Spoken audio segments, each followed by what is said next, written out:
កាលពីព្រៃនេះទេគឺនៅសម័យបច្ចុប្បន្ននេះឯងមានក្មេងស្រីដ៏គួរឲ្យស្រឡាញ់ម្នាក់ឈ្មោះថាបុប្ផា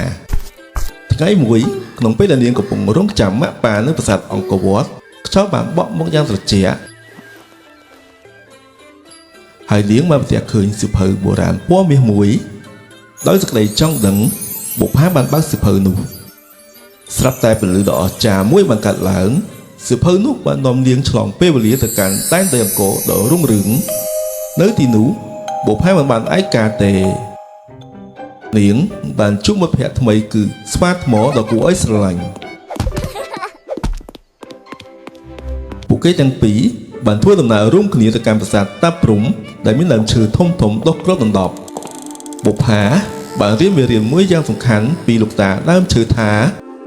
ធម្មជាតិនិងប្រាសាទគឺត្រូវរស់នៅពឹងផ្អែកគ្នាទៅវិញទៅមកបន្ទាប់មកពួកគេបានទៅដល់ប្រាសាទបាយ័ននៅក្រោមស្នាមញញឹមដ៏ធំនៃមុខយៈថ្មបុប្ផាបានទទួលដំបូន្មានថាចូលធ្វើជាក្មេងល្អនិងចេះផ្ដោតស្នាមញញឹមទៅដល់អ្នកដទៃព្រោះវាជាកម្លាំងចិត្តដ៏អស្ចារ្យពេលវេលាបានកន្លងផុតទៅយ៉ាងលឿនដល់ពេលដែលបុប្ផាត្រូវលាប្រកួតហើយទោះបីជាត្រូវបែកគ្នាប៉ុន្តែបុប្ផាបានយកមកនៅក្តីស្រឡាញ់និងចំណេះដឹងដ៏មានតម្លៃពេលត្រឡប់មកជួបម៉ាក់វិញបុប្ផាបានសន្យាថា